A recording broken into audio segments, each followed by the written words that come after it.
Hello, Luke. Afternoon. Good afternoon, and thank you for joining.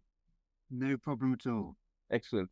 Um, I would just like to say, first of all, again, really appreciating that you taking the time to speaking to me. And after all, we started to plan this a long time ago, so thank you very much. No problem. Thanks for inviting me. Absolutely, it's my pleasure.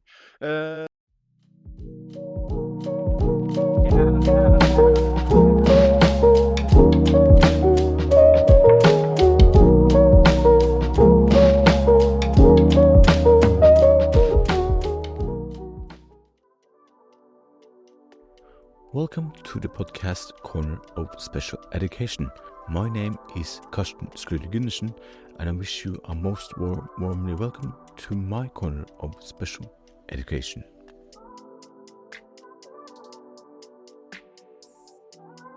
Welcome to the second episode of a total 6 this month, which is the Autism Awareness Month. This is the third ordinary episode of this season, and in this episode you will hear my conversation with Dr. Luke Beardon, Senior Lecturer in Autism at Sheffield Hallam University. We talk about the sensory system, hypersensitivity, among other things. I contacted Dr. Beardon after watching the series Inside Our Autistic Minds from BBC, and I wanted to learn more the topics that we are talking about in this episode. With that, here's my conversation with Dr. Luke Beardon.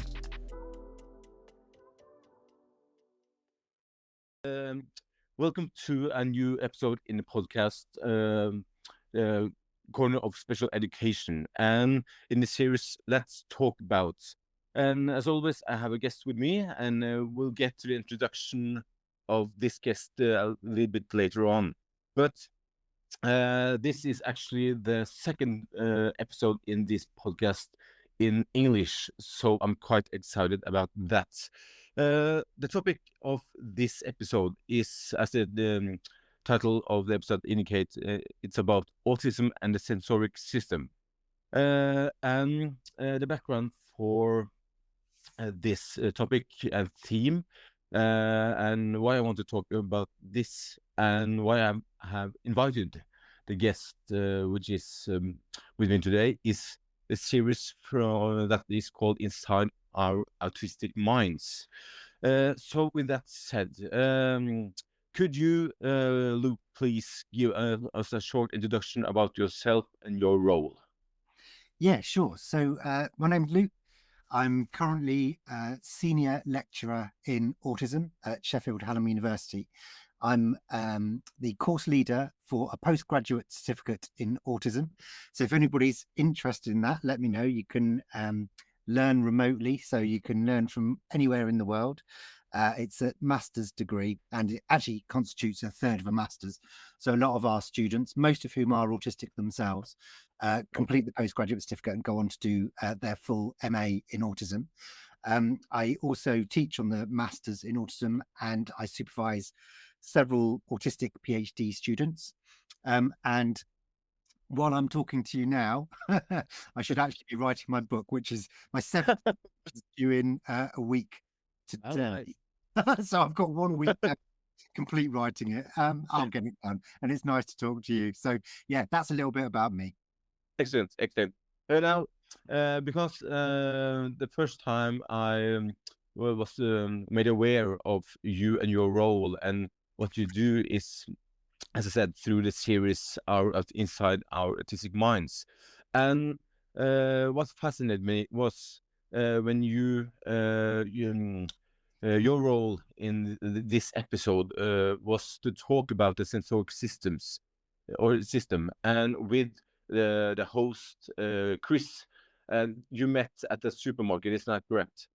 Yeah, it was a mall, and actually, Yeah, anybody who watches the program, just to make things clear, yeah. there's an insinuation that I asked Chris to join me there, which wasn't the case at all. It was sort of slightly set up. So the idea Okay, of the program was for me to meet Chris in a sensory environment that probably wasn't very, well, definitely isn't very conducive to being autistic, and then go somewhere else that was a lot more mellow, so that people watching the program could see the contrast in how people might react to different sensory environments. But it definitely wasn't me forcing an autistic person into sensorial hell, which is what the program inferred. So that was the whole point of that particular component of the program. Okay, excellent. Now, as always, when I have a guest with me in for each episode, I send you a list of topics that so you can prepare yourself for the conversation. So, with that said, what is autism to you? So that's a cracking opening question, actually. Being autistic means to be different in terms of your cognition. Actually, what might be easiest, in the very first book that I wrote back in, I think it was 2016, maybe published in 2017, called Autism in Adults. And I wrote a definition of autism, my own definition of autism. And it was by far the hardest component of the book, because that's very difficult to write a definition that is actually applicable, in my mind anyway, to all autistic people, without it being pages and pages and pages long. And that's actually also meaningful. So the definition I wrote was that autism refers to a neurotype that leads to a cognition that is qualitatively different from that of the predominant neurotype. And I'll come back to explain that term if you like. In the way that information specific to communication, social interpretation, and interaction is processed and understood, and to a perceptual reality of the sensory environment that differs considerably from one individual to the next. So I think the first thing, by the way, the predominant neurotype is basically, people talk about being neurotypical, don't they? I'm slightly wary of that term because of the nature of typicality, which has associations with normality, and then all the problems associated with what it means to be normal. So predominant type is literally just a demographic, statistical way. And I'm perfectly happy to accept that in some environments, the predominant neurotype will be autistic. So say, for example, you're a family of autistic people, then in your household, the predominant neurotype is autism. But usually within society, the predominant neurotype is non-autistic individuals. But going back to the definition, the first thing that I'd like to kind of highlight really, and I find that this is one of the things that is most wrong with the autism field, one of the things that's greatly wrong within the autism field, is the pejorative language that's associated with being autistic. So my definition is very neutral. There's no right or wrong. It's not a comparative thing. It's not there's one way of being that's better or one way of being that's worse. And I'm very interested in the concept of what we call neuronormativity and centricity, both of which are kind of concepts whereby there's a population that believes or thinks that there is a particular way of being or existing or communicating or socializing or whatever. That is inherently the right way. And if you don't engage in the world in that way, you're somehow seen as lesser. And it really disturbs me that in current society, much of the narrative around autism is within a framework of the medical model, which states that there's something wrong with the person. And current diagnostic definitions and diagnostic criteria play that out. So it's very, very clear in, for example, DSM-5 and ICD-11, actually, autism is seen as a disorder. In fact, that is the terminology. You're not even allowed to be autistic, in inverted commas. You have to have an autistic spectrum disorder. So positioned as being disordered right from the outset. And I categorically refute that. I don't believe that to be true at all. So that's why my definition is far more neutral than the ones that you might see. So in a very long-winded way, apologies, that's my no worries. That's my definition of autism. Excellent, thank you. Now, you started with your introduction where you said that in your profession you work with students that is autistic. Is that correct? Not exclusively. No. When I first wrote the course, which is over 20 years ago now, there weren't many autistic students. And one of the things I suppose I'm proud of, or I feel very pleased about, is over the years, we've had increasing numbers of students applying for and coming onto the course who are autistic. Many of them are autistic parents of autistic children. Some of them are autistic professionals in their own right, but very, very often we have cohorts where the majority of students are autistic themselves, which is fantastic. And I do wonder whether it's one of the very, very few courses in the world where that's the case. And it makes for fantastic teaching and learning environment. And I invariably learn more from my autistic students than perhaps they learn from me, that's for sure. Absolutely, absolutely. Now, they say that being autistic is a different way to sense and understand the world and your surroundings. What is your thoughts about that? Yeah, I think that's absolutely right. I think it would be reasonable to suggest that every autistic individual has a sensory profile that differs quite considerably to the non-autistic population, and also differs sometimes quite considerably from one autistic person to the next. And one of the things that I find extraordinary in terms of how little and how poorly we actually understand or support the autistic individual is that very, very few autistic individuals have their own completed, accurate sensory profile that tells the rest of the world what their sensory needs might be. And then subsequently, nor do we have adaptations within the sensory environment to make sure those needs are met. So we do it for other people. So we do it maybe for the deaf community, or we might do it for the blind community. When it comes to the sensory needs of the autistic community, we are way, way, way behind. And that actually puts autistic people at a massive, or potentially anyway, a massive, massive disadvantage, right from being at school where one obvious example, to me anyway, is if you have what's called proprioceptive difficulties, so fine motor coordination, so you literally aren't able to coordinate in the same way as your non-autistic peers. So for example, writing is painful to you. If you are forced into a situation whereby you have to write and it takes you twice as long as everybody else, then you're clearly at a massive disadvantage. And yet that is a very, very common scenario where children are not allowed to use laptops or not taught how to touch type, which actually in this day and age is a far, far more important skill than writing. So that's just one example out of thousands probably you can think of where autistic people are just massively disadvantaged within the sensory world. Yeah. So I was thinking, just because I work as a special teacher in the primary school here in Oslo, and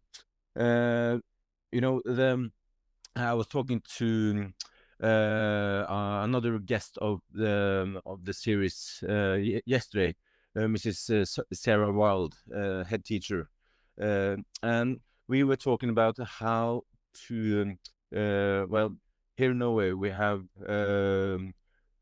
don't have like special schools per se, but we have like special groups, and you have all kind of students in one classroom. So we have a big bag of different needs, and I think that one of the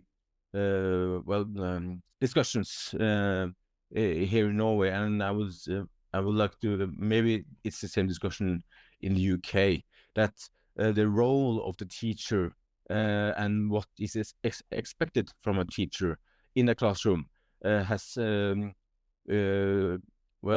you have more roles to fill, you have more tasks that you are given, and so do you have any thoughts about that? Absolutely, yeah. I get asked so frequently, often by parents, should my autistic child go to a mainstream school? Should they go to an autism resource attached to a mainstream school? Should they go to a special school? Should they go to an autism specific school? And my answer is always the same: show me the child and show me the school. It's not a case of should it be, autism equals special school or autism equals whatever. It depends on the child and it depends on the school. And those needs are going to change from potentially one year to the next anyway. One thing I think you're absolutely right to bring up is the role of the teacher. And I think most teachers believe, rightly so, that their main role in school is to educate, which is fair enough. Mm. But what I think is often missing, and I've written 2 books on this because I think it's so important, is anxiety. And actually, my view is that high levels of or the higher the level of anxiety, the lower level of cognition, or Mm. cognitive ability, actually, rather than cognition Mm. itself. So basically, the more stressed you are, the less able you are to learn. So actually, reducing anxiety, in other words, creating happy autistic children, is Mm. part of that teaching process. And that comes down to then, in answer to your question, is where should a child access, or what sort of education should a child access? They should access the educational facility, whatever that might be, that makes them feel the safest, makes them feel less anxious or not anxious at all, and takes their well-being into account. And only then will they be in a position whereby they'll make effective learners. And I think that's one of the characteristics of education that often gets overlooked, and then you end up with very anxious children not being able to learn, and ending up with education being destroyed as a direct result of people not understanding that autistic well-being is absolutely paramount in terms of the child's education. Mm. So you were talking about a sensory profile, and when working with, or if a teacher has a student, autistic student in the classroom, or is giving them information that next week or next year, or you will receive a new student in your classroom with an autistic student. And so we're talking about the sensory profile. How can one get information about this profile of this student? Carsten, another amazing question. There's me blithely saying, yeah, create a sensory profile. It's easier said than done. It's much harder than it might seem. And I know this because I started a doctorate years and years and years ago, trying to create a validated process of identifying an autistic individual's sensory profile. And I abandoned it. I ended up doing something completely different because I couldn't work out a way that would be so individual that it would work. So I think it's very, very difficult to say you can just go through this system, go through this process, and you'll end up with a nice, neat sensory profile. It doesn't work as simply as that, not least because individual sensory profile will differ from one environment to the next, and indeed over time. However, that doesn't mean to say we shouldn't try. So I have written a sort of sensory framework of questions, actually targeted. It's actually written for autistic adults. So it's a series of questions that you can ask an autistic adult, or an autistic adult can ask themselves, just to prompt their way of thinking in terms of, could this be something that I'm perhaps more sensitive or less sensitive to compared to other people? And one of the things, and you can, that's freely available on my blog. I can send you a link to it after. Excellent. Thank you. And it's not exhaustive, but it does cover a whole range of things. One of the things that I like about it is it raises things. One of the things I absolutely love about the whole sensory world of autism is it connects very clearly to one of the things that I'm incredibly passionate about, which is sense of self. And I'm of the opinion that there's a direct correlation, a direct link between an autistic sense of self and how well you actually know yourself, and your increased chances of well-being. And I worry that many autistic people don't have a good sense of self because they've not had the opportunity to go through what it actually means to be autistic. And sensory is part of that. So it's a bit like being colorblind. How do you know you're colorblind until you investigate it? Or do colorblind people assume that everybody sees things in the same way that they do? And the answer is probably the latter. Similarly, if you're an autistic person, and I'll try and think of a real life example. Say I know somebody who has synesthesia, or a type of synesthesia, and whenever a door slams, he sees a flash of blue light. And he was in his 30s. And I know that for a fact because I was there in the room when we were talking about it, when he discovered that that wasn't the experience of most people. he always assumed that that was just how everybody experienced a door slamming. So the question is, how do you know what you don't know? And it can be unbelievably liberating to find out what your own sensory profile is, to then take steps to make sure that you're supported in the right way. So one of the most obvious ones is auditory hypersensitivity. So if you find the noise, say, for example, of dogs barking incredibly painful, but you don't know that that's unusual, you might go through life thinking, I just have to put up with it. Whereas actually, if it comes to light that, no, this is something that's quite specific to you, then it might be that, yes, no, it's perfectly acceptable to wear ear defenders or avoid dogs at all costs or whatever it might be. And that can make a massive difference to your quality of life. So I don't think we do enough around sensory profiling, both within education to understand what our autistic pupils are going through, but also in terms of sense of self. Excellent. So I find this as well as you do so interesting, because it's it gives us standing on the outside of the each autistic mind. Like when you are watching this series and you are taken inside the four unique individual minds, it's it's so fascinating to be a part of, and to I think that the Chris and the team that created the series and helping these four individuals to make a presentation of their inside and of their individual mind. It's well, it's just yeah, it blew me away, I must say. But I was just thinking, the difference between boys and girls. Is there a difference when talking about the sensoric system? So I might make myself unpopular here. I don't like being unpopular, but I see things, I say things the way that I see them. By the way, if any of your listeners are interested in the Chris Packham series Inside the Autistic Mind, I'm guessing it's still available on BBC iPlayer. I'm not sure if you can access that or not, but that's certainly it's certainly still available in the UK.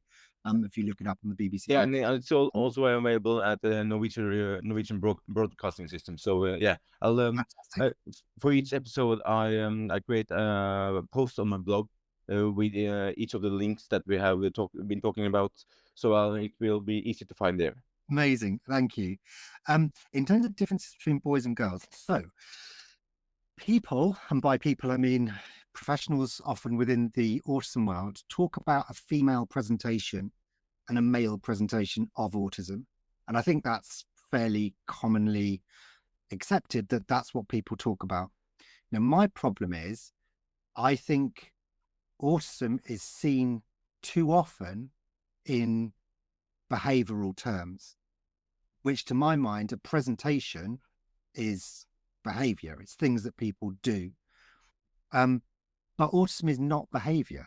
I think also we can categorically all agree, surely, that autism is not behavior. So we know there's very few facts that we absolutely know about autism, I suspect.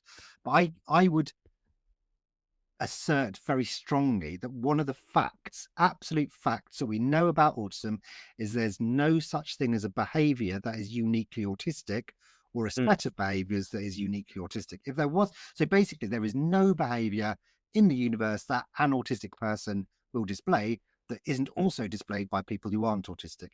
So in that sense, there's no point whatsoever in referring to autistic behavior, because there's no such thing. If there was such a thing, then we would automatically know who was autistic, because they would be the only ones in that way. So in my logic, if there's no such thing as autistic behavior, there can't really be such a thing as an autistic presentation, in which case there can subsequently not either be a disparity between a female presentation and a male presentation. So I think rather than trying to work out, is there a femaleness of autism or a maleness of autism, we need to understand each autistic individual in their own right, with their own set of intersectionalities, within their own environment. That's the only real way of doing it. Otherwise, we're in danger of homogenizing autistic people and treating autistic individuals as the same group of people. And they're not. Every autistic individual will have different needs. So in the same way that I don't think there's a particular difference in terms of gender around sensory, I don't think there's a particular gender difference in all sorts of other things. That's not to say, however, that non-autistic people might understand autistic gender in their own different way. So that's their problem, if you like, rather than the genuine reality of the autistic population. Excellent. Thank you. Thank you for clarifying the answer. And let's talk a little bit about your conversation with Chris from the episode Inside Our Autistic Minds. You talk about autistic hypersensitivity and sensory joy versus sensory distress. But before we get to that, as all of the listeners of this podcast know, at the end of each episode, there are two regular questions. And the first is, what do you want the listener to remember from this conversation? And the second is tip of the day, which could be a podcast, a book, or article. So I'm just mentioning it now, and we'll get back to it later on. Okay. But autistic hypersensitivity, you talk about it with Chris in a series in a very well, you explain it in a good sense. But if you could just elaborate around that topic, what is autistic hypersensitivity? Yeah, it's all relative to what the predominant neurotype tend to process and the way in which individuals tend to process. And there can be a much more acute level of processing, which leads to what is then regarded, as you rightly say, as sensory hypersensitivity. So where an individual might process an enormous amount of information over what other people might not even notice. So say, for example, I know individuals who actually, no, let me give a real life example. And this is what always fascinates me about non-autistic people. So for you non-autistic people listening to this, if you go to a busy area, say, for example, a pub, and it's a busy pub and you're sat at a table or a bar or whatever, and you're having a conversation with somebody sat on your table and you're focusing on their voice, you can hear their voice and you can process their voice and you can have a conversation with them. If you then think, oh, this person that I'm talking to is really boring, I'm going to stop talking to them, or I'm going to stop listening to them rather, and I'm going to listen to somebody else, you have the ability to tune out of that individual, even though they're still speaking, and tune into somebody else. So you're almost, it's an extraordinary skill, if you like. And I'm always amazed when people report that, because your ears are still, they can actually process. You can't stop physics. You can't stop people's voices moving the molecules in the air and coming into your ears. What you're actually doing is drowning out what other people are saying in order to focus on what you want to hear. Now, some autistic people in that environment would hear every single word that is being spoken. And not only would they hear it, because you hear it as well, what they also do is process it. And that's also an incredible skill, but in some circumstances can put you at a huge disadvantage, because then you've got to work out who's actually saying what and in what context. So people sometimes then say, they accuse autistic people, don't they, of being, oh, you're slow in your auditory processing. And I think, no, they're just so good at processing information. They're processing 9 times as much as everybody else. So actually, they're very quick in their processing. It just appears to you that they're slow. But that's only because they're processing so much more than everybody else. And hypersensitivity can be in any one of your sensory systems. So visually, you might notice incredible detail that is available to other people, but they just never, ever notice it. They might pick up on auditory cues that can be positive and they might be negative. I mean, often people talk about things like irritating noises like the ticking of a clock in an office and actually being unable to focus on their work because of that noise that other people just drown out. And there's all sorts of other auditory processing in terms of hypersensitivity. The same with food, the same with touch. Touch is a big one, really big one. So, and again, I think that's why a sensory profile is so important. I know children, for example, who have to wear a tie to go to school, but because they're hypersensitive to the feeling of touch around their neck, they feel like they're being asphyxiated. So we're literally forcing children to have to learn in an environment where they feel like they're being strangled. And a very common reaction from non-autistic people is, well, nobody else has a problem, or it can't be that bad. It is a problem to the individual, and it is that bad. So that bad. And we've got to believe the lived experience of autistic individuals. Now, that example is a real life example, by the way, of somebody that I knew and that was involved in. And for her, it was an instant change in the course of her life when I went in and encouraged the school to allow her, in inverted commas, to loosen her tie and undo the top button of her top. And it literally went from being strangled at school all day to being able to learn and being comfortable. And that's a massive difference in terms of her educational journey. And yeah, it's so simple. But if we don't understand, in this case, tactile sensory hypersensitivity, we're never going to find the solution. Correct. Now, I was just when speaking of facilitating about this hypersensitivity in the classroom, how could you give for those who listen to this podcast and work as a teacher, could you give like some like 5 tips how should they work with this kind of needs or matter? Yeah, it's finding out what ticks, if you like, for that particular autistic student. And it can be any number of things, from where the individual is situated within the classroom, to how close they are with somebody else, to whether or not they're able to engage in group work, to how they can see things in terms of, if you're writing things up at the top in the front of the class, whether they can process that visual information, whether they need to be sat next to a window with natural light, whether they actually need ear defenders on so they can process auditory information in the right way, whether or not they're feeling comfortable, as I said earlier, in terms of their school uniform or what they're wearing, whether they need to rock. That's a really big one. So we know that many autistic individuals, their vestibular sensory system is different compared to other individuals, which is why so many autistic people find rocking not just soothing, but almost a necessity in order for them to be able to focus and concentrate. And I know in schools, it's one of my bugbears, if you like. In schools, you're not allowed to rock on your chair. It's always given me a slightly wry smile, because I sort of think, I'm not convinced anybody's really come to that much damage rocking on their chair. And actually, you can create a mini rocking chair in schools. And actually, not just autistic students, but loads and loads and loads of people like to move ever so slightly rhythmically, and it helps them focus. So why aren't we doing it? It seems crazy to me that we're not allowing, not just allowing, but encouraging students to do this. And then you've got individuals who take it a step further, who have to move. We know that there's a direct correlation for some individuals, between movement and cognitive ability. So we're forcing the child just to sit there hour after hour after hour. We're not doing teaching properly. So if we accept that part of teaching is to increase cognitive ability, then allowing movement might be part of that. So there's any number of things that we can do that actually make a huge difference to the individual, just around their sensory side. And actually, I feel so privileged to be able to talk about this, and I can't thank you enough. But so often within the autism field, it's all about communication, it's all about so-called empathy, and it's rarely about the sensory side of things. And very often, actually, it's the sensory world that's key to having a happy autistic child.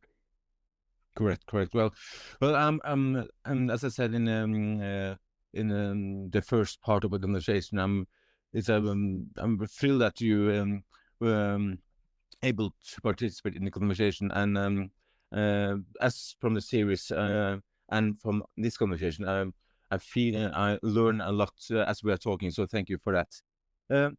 Sensory joy versus sensory distress. Well, could you talk about it with Chris in the series? But if you can give a short description of those two and how they stand against each other. Yeah, absolutely. So this is a really interesting one that actually I think Chris and I had a conversation off camera. I don't think it made it into the Oh, what?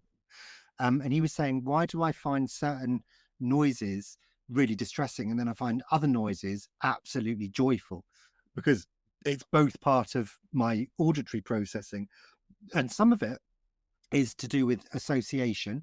So I gave an example of lots of autistic people might love the sound of water running in a river, for example, and love that noise. However, if by association, when you were 3, you fell into a river and you nearly drowned, then that noise probably brings back all sorts of horrific memories and you absolutely hate that noise.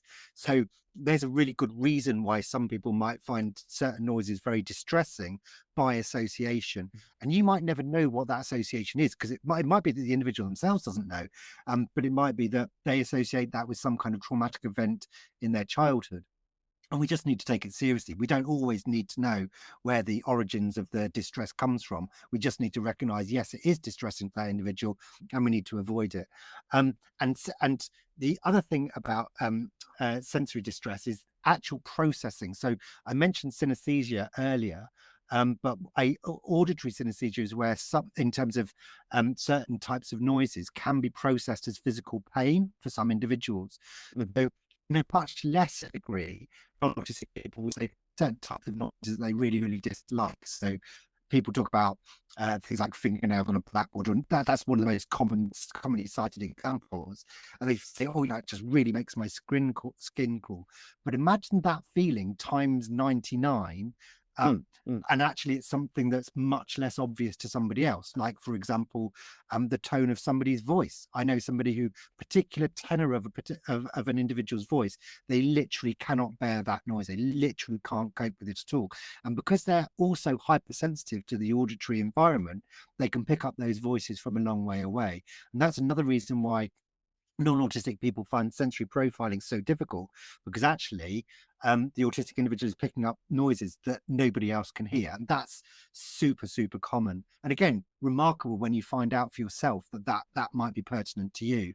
And the flip side of that is sensory seeking, sensory joy, where you've got a noise, or it doesn't have to be a noise, it could be a smell, it could be something visual, whatever it is, that just gives you the most unbelievable joy. Sometimes it's an adrenaline buzz, sometimes it's just pure relaxation, and you can get that over the tiniest little thing that other people don't pick up on. And again, sometimes people say, how can you be so absorbed in whatever it might be? So I don't know, running your face over the side of a cat.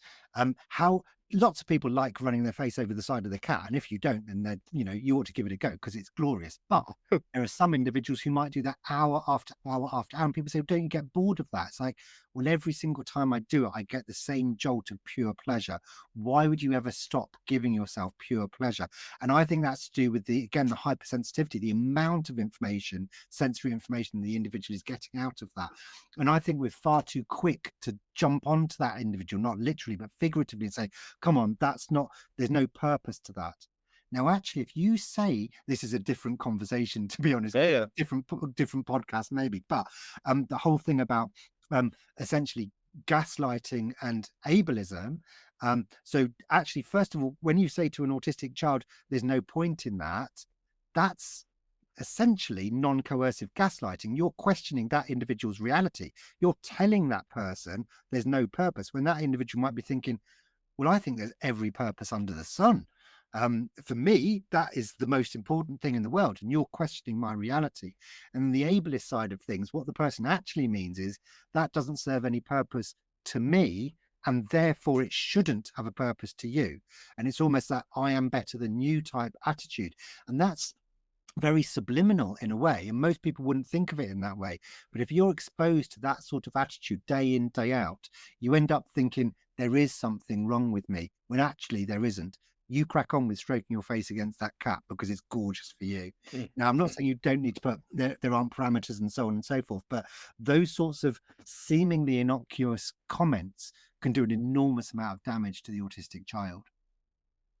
And because now you were talking about both sensory joy, sensory distress, and also sensory seeking. So I think it was a very fine combination and a very good description of all of those well terms.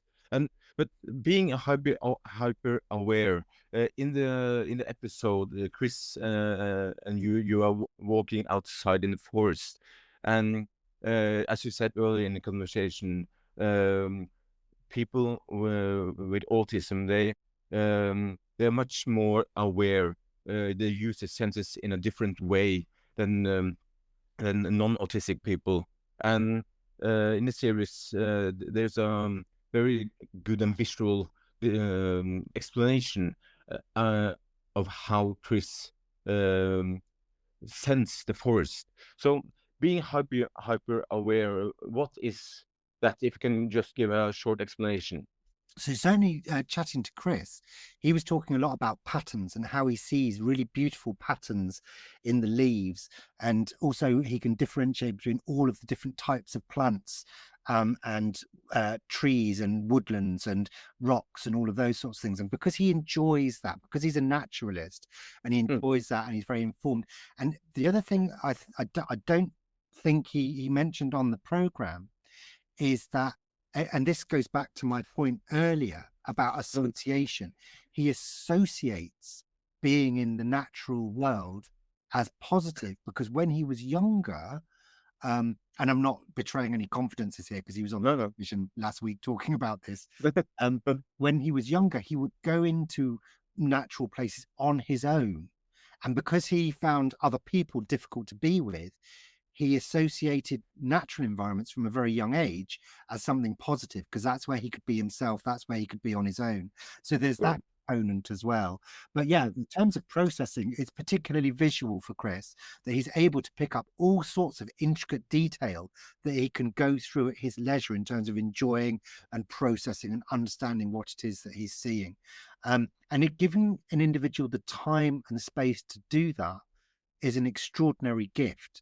And I think far too often we impose our own values onto the autistic person and almost say, look, we don't get the same information as you do, so let's move away, as opposed to understanding life through the autistic lens, which I think is a gorgeous expression. So Autistic lens, I like that. Yeah. So understanding, maybe having some empathy and saying, okay, well, it might not be like that for me, but I do understand that it might be different for you. Let's allow you that space. Let's allow you that safety. Let's allow you that joy.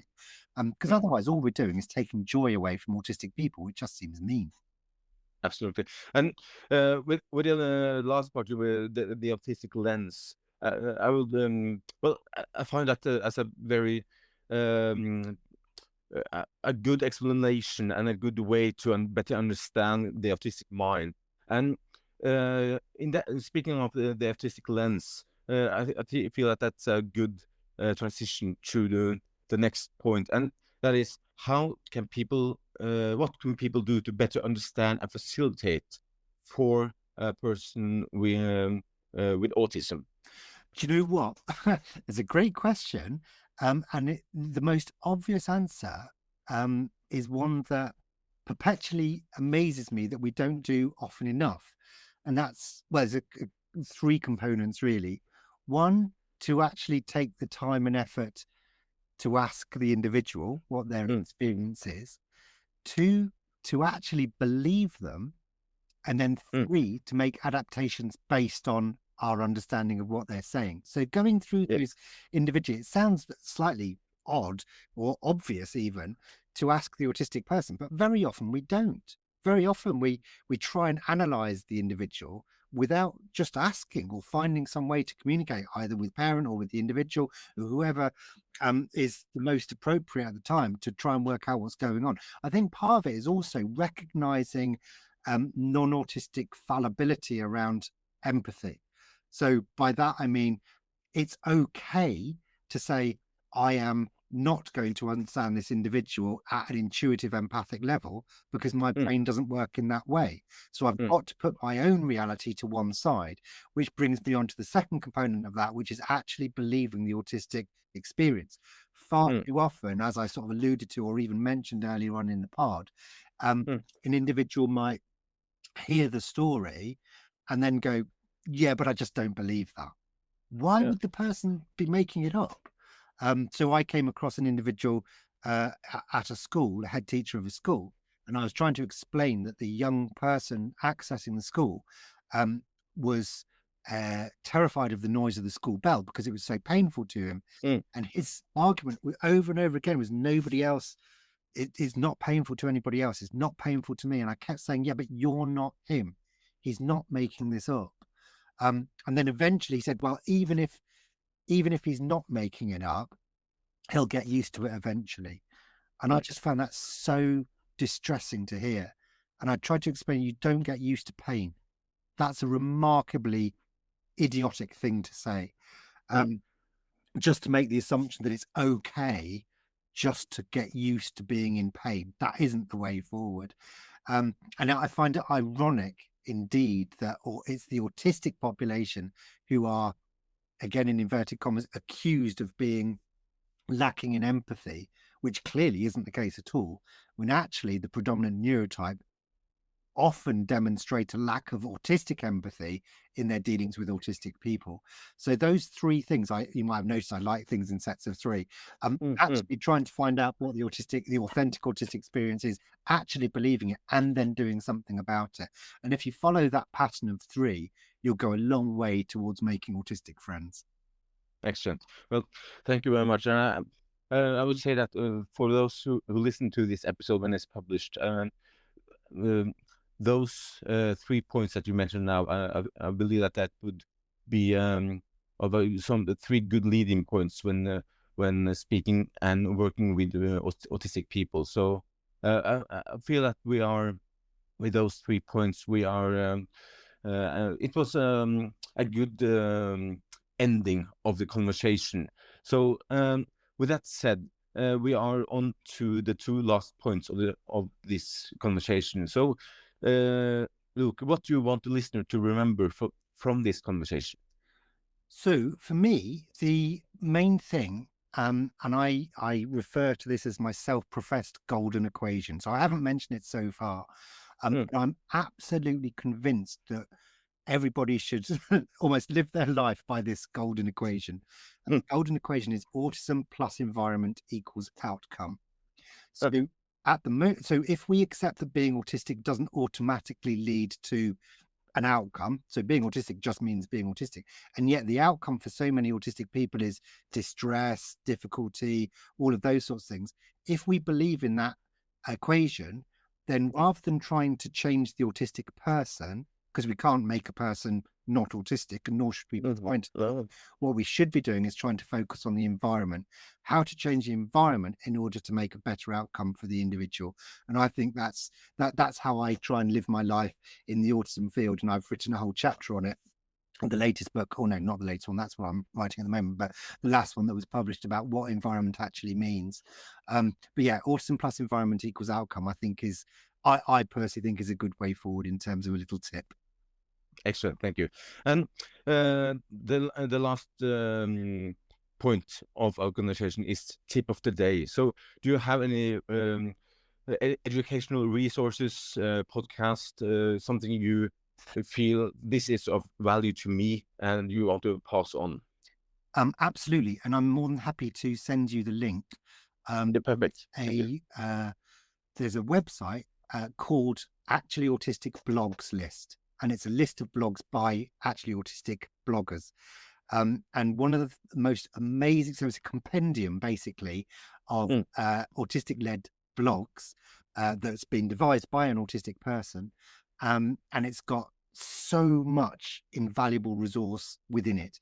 And one of the things that you can do is search key terms within that list of blogs. So if you're interested, for example, in sensory sensitivity, you can search for sensory sensitivity and it'll come up with all of the blogs that are written by autistic people where they refer to sensory sensitivity. It's an incredible resource, and I would very happily encourage everybody listening to put it on their dashboard or whatever on their computer and click on it every single day.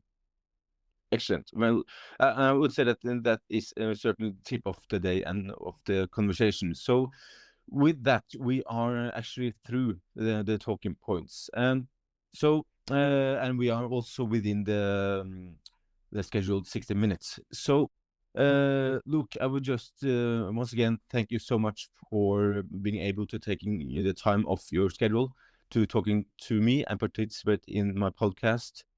And yeah, I'm honored to have you as my guest. So thank you very much. Thank you so much for having me. It's been an absolute joy. Excellent, thank you. And hopefully I will talk to you also on some at a later time. So thank you very much. No problem. Bye bye.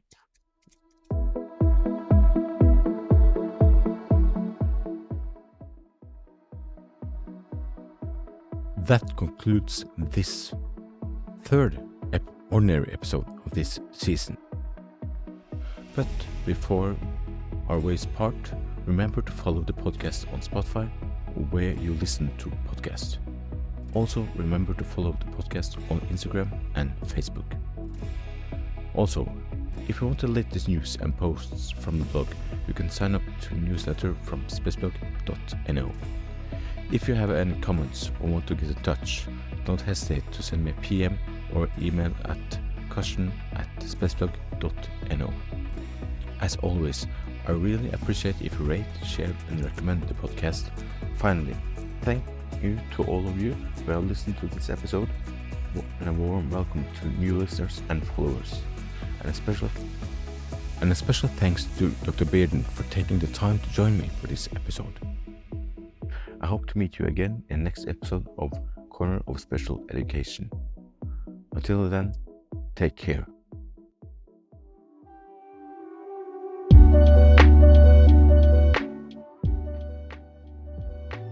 In the next episode of Corner of Special Education. Men da, i og med at du var jo inne på det her med altså bredden i altså autisme-spektrum-forstyrrelser, og da, hvis du kan si litt om, eller jeg må si litt om da, men hva er autisme? Ja, ikke sant. Altså autismespekterforstyrrelser, det er jo en gjennomgripende utviklingsvanske. Hva betyr det at det er gjennomgripende?